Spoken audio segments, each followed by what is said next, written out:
은혜라는 제목 가지고 여러분과 말씀 나누기로 합니다.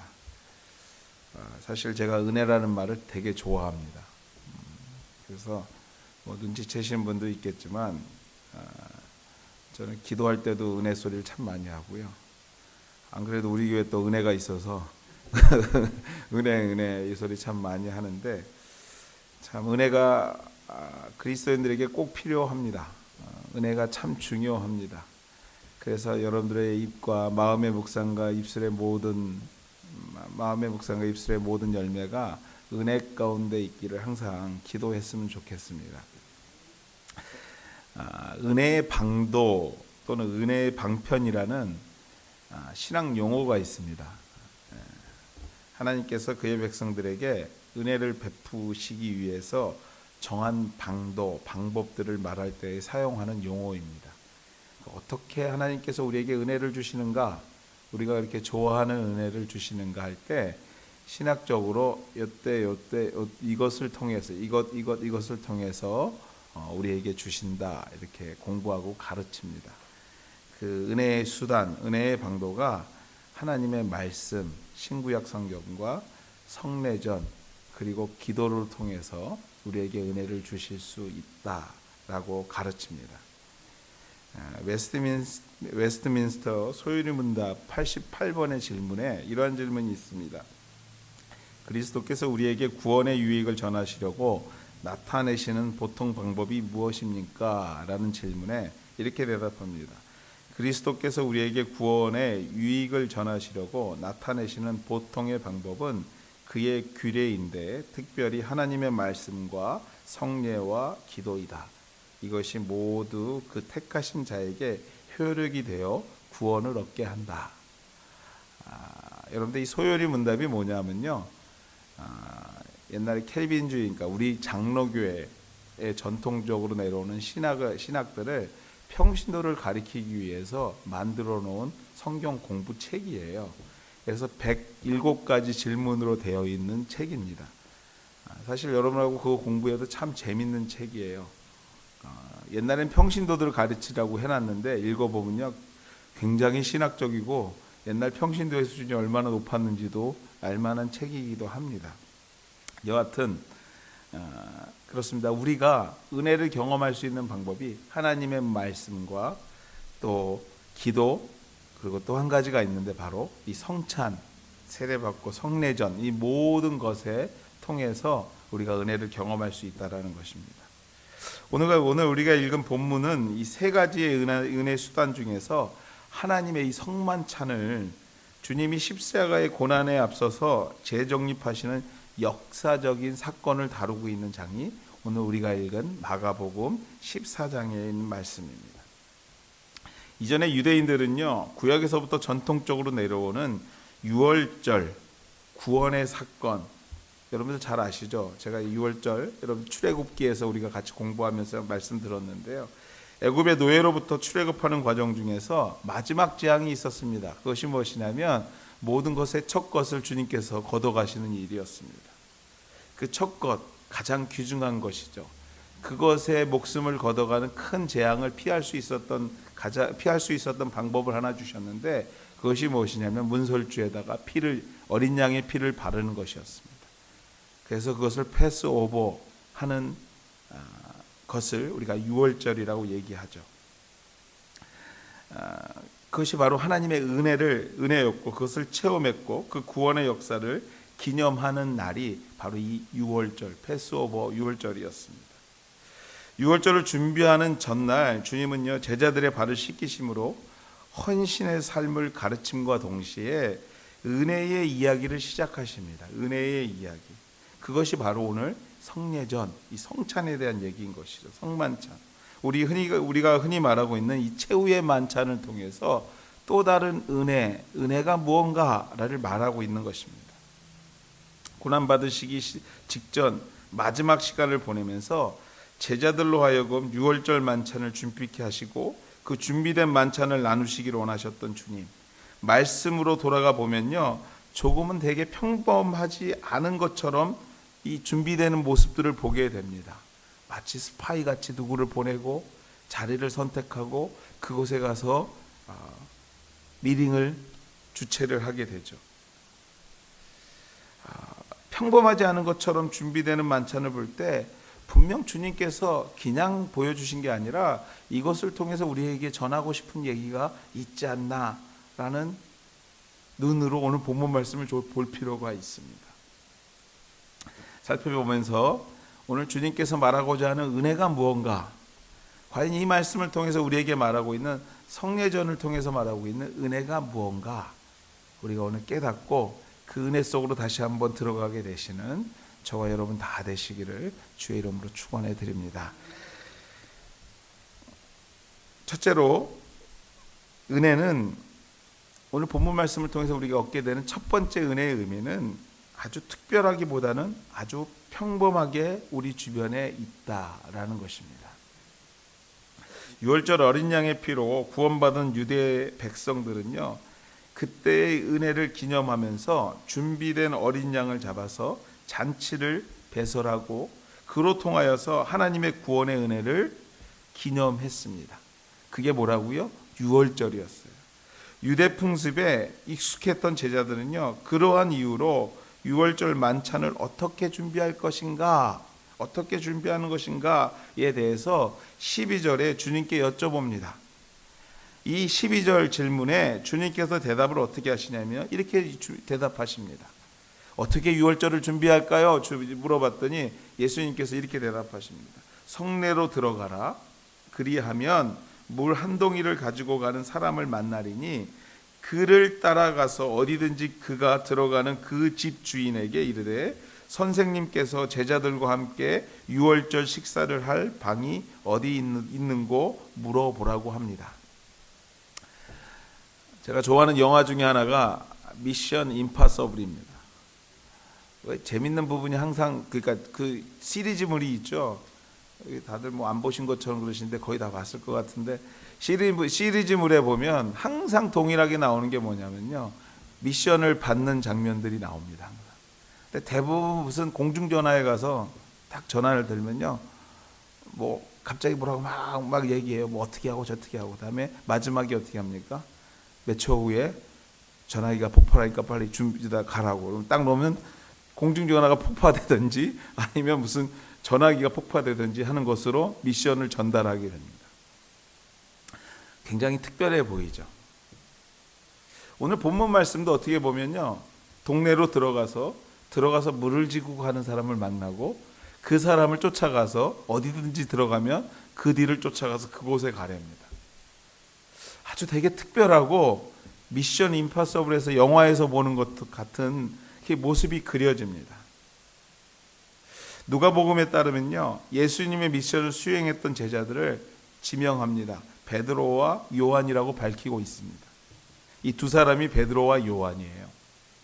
즉 예수님의 수제자들에게 아주 특별한 미션을 통하여서 유대 민족에게 있어 가장 특별한 구원의 은혜의 날을 준비시키는 것처럼 보입니다. 수제자, 오른팔과 왼팔에 그 수제자를 보내서 특별한 미션을 통해서 특별한 자리를 만들고 그 자리를 통해서 정말 은혜가 무엇인가를 말하고 싶었던 예수님의 모습인 것처럼 보입니다. 그런데 여러분들, 말씀을 좀 더 깊이 살펴보면요, 우리의 생각과는 조금 다른 것이 보이기 시작합니다. 그것이 무엇이냐면요, 여러분들, 유월절 만찬에 관하여 질문하는 제자 중 둘을 선택해 다음과 같은 말씀을 하십니다. 성내로 들어가고 그리하면 물 한 동이를 가지고 가는 사람을 만나고 그를 따라가라 합니다. 앞에서 말씀드린 것처럼 특별한 것 같은데 원문에 들어가서 그 말씀의 단어들을 조금 디테일하게 살펴보면 이러한 얘기가 나옵니다. 이 미션이 얼마나 평범하고 은밀한 것이 아닌지 오픈된 지령인 것을 발견할 수 있는 것이 뭐냐면요, 물 한 동이를 가지고 가는 자. 여러분들, 옛날 유대는 물을 기르는 사람이 다 여자였어요. 성경을 살펴보면요, 물 깃는 여자의 얘기들이 참 많이 나옵니다. 그래서 물 깃는 거는 여러분들 이 말씀 읽으면서도 그런 생각하셨을 거예요. 물 동이를 이고 가는 사람을 만나라고 얘기했을 때 여러분들 이미지 속에 누가 떠오르던가요? 글쎄요, 잘 성경이 뛰어나셔서 그런지 모르지만 저는 여자가 상상이 됐어요. 여인네들의 물동이 이고 가는 모습. 근데 여러분들 이 여기 13절에 사람이라는 단어는요 헬라어의 안드로포스라는 단어를 쓰는데 이 단어가 남성 명사예요. 그러니까 물동이를 이고 가는 사람이 여자가 아니고 남자라는 거죠. 남자라는 거예요. 남자 노예인 것으로 이해되는 말씀입니다. 즉 일반적인 여자들 가운데 누군가를 찾는 것이 아니라 남자 노예인데 하인인데 물동이를 나르는 사람을 찾는 것 쉬울까요? 어려울까요? 여러분들 다 예를 들어서 100명이 여자들이 다 물동이를 일반적으로 이고 가는데 그 속에 남자 하나만 딱 있어 보십시오. 그냥 눈에 확 들어오겠죠. 보기 싫어도 무슨 남자가 뭐를 이고 가네 이런 생각으로 눈에 보일 겁니다. 다시 말해서 하얀 바탕 가운데 빨간 점 하나를 찾는 것 같을 것이에요. 보고 싶지 않아도 보여주는 것일 것입니다. 수많은 사람 중에서도 눈에 들어오는 아주 쉽게 누구나 만날 수 있는 일을 오늘 예수님께서 제자들에게 말하고 있는 것이에요. 그렇습니다, 여러분들. 다시 세우는 하나님의 은혜의 수단, 즉 최후의 만찬의 시작은 이러했습니다. 특별하고도 은밀한 것이 아니라 특별하고 준비된 양을 잡아야 되는 것이 아니라 누구나 눈에 들어오고 발견하기 쉬운 곳에서부터 시작하고 있음에 우리가 꼭 주목해 볼 필요가 있어요. 어떻게 하다고요? 정말 특별하고 어려운 일이 아니라 누구나 눈에 들어올 수 있는 일부터 시작하고 있다는 것이에요. 우리는 하나님의 은혜하면 무언가 특별한 것을 자꾸 생각합니다. 병이 고쳐지고 죽은 자가 일어나고 물이 포도주로 변하고 홍해가 갈라지고 물이 없다 하니까 물을 내고 음식이 없다 하니까 하늘에서 음식이 내리고 이 모든 것이 이것만이 은혜인 것처럼 생각합니다. 아니 그것을 경험한 자들만이 은혜를 경험한 것처럼 말할 때가 있습니다. 물론 이와 같은 것 또한도 하나님의 은혜인 것은 분명합니다. 하나님의 역사이지만 이보다 더 많이 우리가 경험할 수 있는 것, 누구에게나 쉽게 발견되는 현상 가운데 보고 싶지 않아도 보여지는 것에서 하나님의 은혜가 있음을 우리는 오늘 기억할 필요가 있다는 거예요. 자꾸 눈에 들어오는 것이 다 하나님의 은혜라는 거예요. 보고 싶지 않아도 보여지는 그 자체가 하나님의 은혜라는 것이죠. 요 사이에 날씨가 참 안 좋았어요. 그렇죠? 비만 엄청 왔습니다. 비가 오니까 어찌나 잔디가 빨리 자라는지요. 평소 같으면 우리 교회 잔디를 몇 번 깎지 않아도 되는데요. 벌써 또 깎아야 될 때가 됐어요. 근데 여러분들 비가 많이 오면 저는 뭐 씨를 심으면 씨도 잘 날 줄 알았어요. 씨가 하나도 안 올라오는 거예요. 제가 올해는 이상하게 이렇게 또 올해 꽂히는 게 있나 봅니다. 뭐 호박이나 한번 해볼까? 호박씨를 이렇게 심어봤어요, 뒷밭에다. 근데 한 달이 돼도 안 올라오는 거예요, 이 씨가요. 그것도 3불이나 주고 비싼 거 사다 심었는데 한 달이 돼도 안 올라오는 거예요. 그래서 이놈의 씨 속았구나. 뒤에 날짜를 봤는데 익스파일 데이도 없어요. 그래서 속았다 내가. 캐네디언 타이 가서 이 봉지를 들고 가서 크레임을 해볼까 막 별 생각을 다 하는데요. 여러분들 한 달이 딱 지날 쯤에 땅을 보니까 뭐가 삐죽삐죽 올라와요. 보니까요 호박씨에서 싹이 올라오는 거예요. 여러분들 글쎄요. 여러분들 모르겠지만 제가 얼마나 기쁜지요. 얼마나 기쁜지요. 역시 하나님은 나를 배반치 않는다는 것을 거기서 보게 되더라고요. 그 호박씨 하나에서요. 여러분들 화단의 꽃, 계절의 변화, 아이들의 성장, 어제보다 오늘, 오늘보다 내일의 꿈을 꾸며 실망하지 않는 우리의 모습, 아니 실망하지만 그래도 살아야지 다짐하는 우리의 의지, 그 가운데서 여러분들 하나님의 은혜를 발견하지 못합니까? 여러분이 잘나서 내가 잘나서 우리의 의지 때문에 여러분들 호박에 꽃이 피는 것 같아요? 싹이 나는 것 같습니까? 절대 그렇게 되지 않습니다. 여러분 옆에서 아무리 뭔가를 해도 하나님께서 막으시면 안 될 일은 안 돼요. 특별히 구분하여 드려지는 유월절의 어린 양에게만 하나님의 은혜가 있는 것이 아니라 오늘 내가 준비하는 만찬에도 보잘것없는 떡과 잔에도 하나님의 은혜가 있음을 말씀하고 있는 것입니다. 그렇습니다. 여러분들, 은혜는 특별한 것이 아닙니다. 여러분이 이 순간 이 자리에서 예배할 수 있는 것으로부터 시작해서 우리가 생각하지 못하는 그 순간까지도 우리 하나님의 계획하시는 것을 느끼며 수시로 그 은혜를 복잡한 삶 가운데서 발견하는 것, 마치 수많은 물동이를 든 여인들 가운데 한 남성의 물동이 든 모습을 발견할 수밖에 없는 것이 은혜예요. 여러분들, 여러분의 삶 속에서 하나님의 은혜가 발견될 수밖에 없는 게 은혜라고요.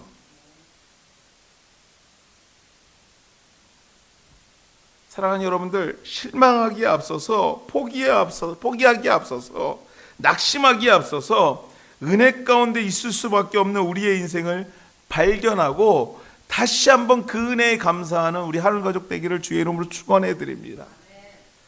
여러분은요, 하나님의 은혜 없이는 살 수 없어요. 그 은혜가 날마다 특별한 것이 아니라 오늘이 은혜라는 거예요. 여러분이 이 자리에 있는 게 은혜라는 거예요. 은혜가 내 눈에 밟혀요, 보여요. 그것이 은혜예요. 여러분들, 수많은 여인들 가운데 남성이 눈에 들어올 수밖에 없는 것처럼 여러분의 삶은요, 은혜가 눈에 들어올 수밖에 없는 삶들이라는 것입니다. 그러니 여러분들 기뻐하셔야 돼요. 감사하셔야 됩니다. 그러니 여러분들, 은혜, 그것이 나의 삶인 것을 이 아침 고백하게 되시는 저와 여러분 다 되시기를 주의 이름으로 축원해 드립니다. 둘째로 여러분들, 은혜는 우리의 범죄함을 깨닫게 합니다. 이렇게 준비된 은혜의 자리에서 유월절 만찬 자리에서요, 가장 먼저 주님께서 말씀한 것이 무엇인가, 그 또한도 우리가 주목해 볼 필요가 있습니다.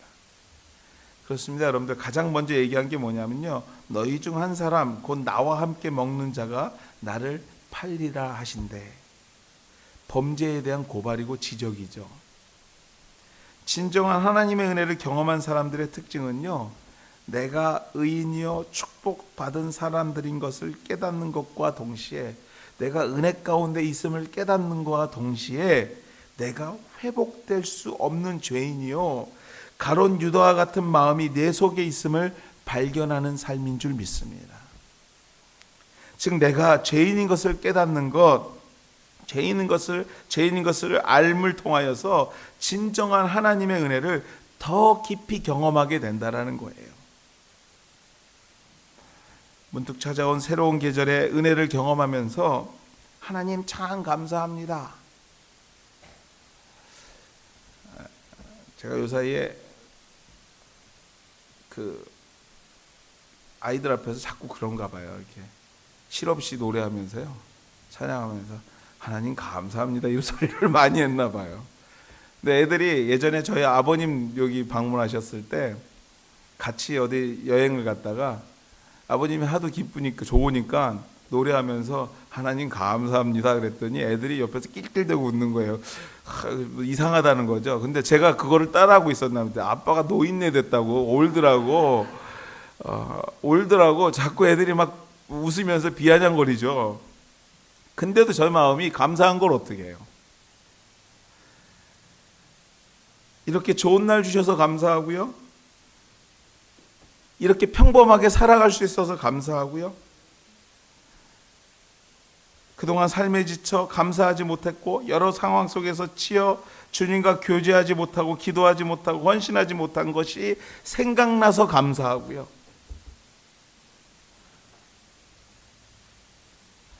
또 그 생각과 함께 하나님 앞에 다시 한번 회개하고 돌이키는 것, 그 발걸음이 바로, 그 마음이 바로 하나님의 은혜를 경험하는 순간이라는 것입니다. 여러분들 아세요? 회개도 은혜 받지 못하면 회개 안 됩니다. 은혜 가운데 회개가 되는 거예요.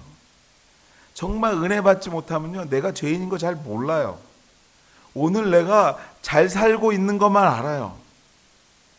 정말 은혜는 뭐냐면요, 하나님 오늘도 내가 이런 부분이 부족했군요, 발견할 수 있는 게 은혜라는 거예요. 정말 깊이 은혜를 깨닫는 자, 첫 번째로 우리가 경험하는 게 뭐냐면요, 내가 죄인이라는 걸 경험하는 거예요. 내가 잘못 살고 있구나를 경험하고요, 그것을 놓고 통렬하게 하나님 앞에 회개하는 은혜를 경험하게 된다는 것입니다. 진정한 하나님의 은혜는 나를 축복해 주심을 넘어서서 내가 죄인인 것을 깨닫게 하시고요, 회개하셔서 다시 범죄의 자리로 돌아가지 않게 하는 것인 줄 믿습니다. 여러분들 우리 가운데 그 은혜, 그 회개의 은혜가 우리 가운데 있기를 주님의 이름으로 축원해 드립니다.